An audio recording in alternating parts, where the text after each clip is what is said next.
ప్రజల సమస్యలు పరిష్కరిస్తూ నిత్యం అందుబాటులో ఉండే నాయకుడిని చిత్తూరు ప్రజలు ఎన్నుకుంటారని తెలుగుదేశం అభ్యర్థి మనోహర్ అంటున్నారు.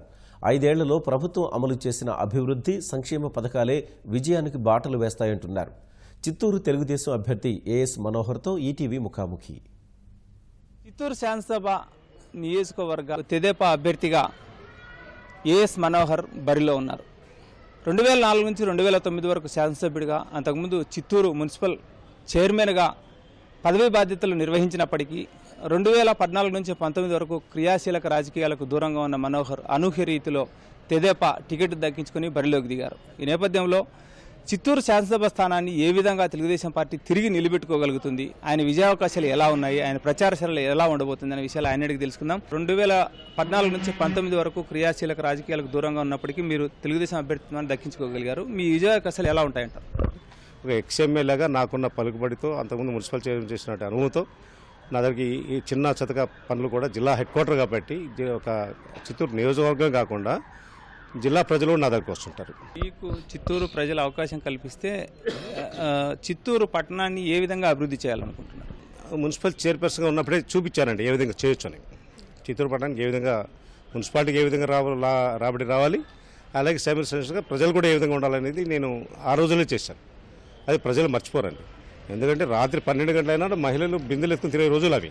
మామిడి రైతులు చాలామంది ఉన్నారు. మామిడి రైతులకు గిట్టుబాటు ధర కల్పించాలా, అన్ని రకాల రైతాంగాన్ని కాపాడాల్సిన బాధ్యత మా పైన ఉందని చెప్పేసి సందర్భంగా తెలియజేస్తున్నాను. అది కాకుండా మామూలుగా అన్నీ చేస్తున్నారు. ఇప్పుడు చంద్రబాబు నాయుడు గారు చేయలేని కార్యక్రమం అంటే ఏమీ లేదు. నేను చూస్తూనే 101 కార్యక్రమాలు చేస్తున్నారు. 1, 2 కాదు, ప్రతి ఒక్క స్కీమ్లో ప్రతి ఒక్కరు లబ్ధి పొందే విధంగా ఉంది ఈరోజు. నేను క్యాన్వాస్ 2-3 రోజులుగా పోతున్నాను టౌన్లో. ఎక్కడ కానీ నాకు ఎగనెస్ట్గా కానీ, ఈ పార్టీకి ఎగనెస్ట్గా కానీ, చంద్రబాబు అయిన ఇది కానీ ఎవరికీ లేదండి. 100% మీకే వేస్తాం, చంద్రబాబు నాయుడుకి వేస్తాం అని చెప్తున్నారు. ఇన్ని స్కీములు చేయగలిగాడంటే ఒక్క చంద్రబాబు నాయుడు వల్ల అయింది, ఇంక వేరే వల్ల కాదు. ఖచ్చితంగా చెప్తున్నా, జగన్మోహన్ రెడ్డి గారు వస్తే ఈ కార్యక్రమాలు నిలిచిపోతాయి. ప్రచారంలో ప్రధాన అంశాలు ఏమంటారు? ఎమ్మెల్యేగా ఉండేవాడు అందుబాటులో ఉండాలండి. అంటే చిత్తూరు నియోజకవర్గ అభ్యర్థి, వైఎస్సీపీ అభ్యర్థి కాంట్రాక్ట్, పెద్ద కాంట్రాక్ట్, డబ్బులు ఉన్నవాడు, ఎప్పుడు అందుబాటులో ఉండడు. ఆయనకి ఎమ్మెల్యే అయితే చాలు, వ్యాపారాలు చేసుకోవడానికి, కాంట్రాక్ట్లు చేసుకోవడం తప్పితే అతను ఎమ్మెల్యే కావాలని అయితే లేదు. నాతోడనేవాడు, నాకు ఒక్కసారి ఎమ్మెల్యే చేస్తాను, నేను వ్యాపారాలు చేసుకుంటాను, నేను ఏదో బతికిపోతాను అని అంటుంటాడు. అతను ఎన్నిసార్లు పార్టీలు మారుతాడంటే అన్నిసార్లు పార్టీలు మారుతాడు. ఒక వ్యక్తికి నీతి, నిజాయితీ, ఒక ఇది ఉండదు.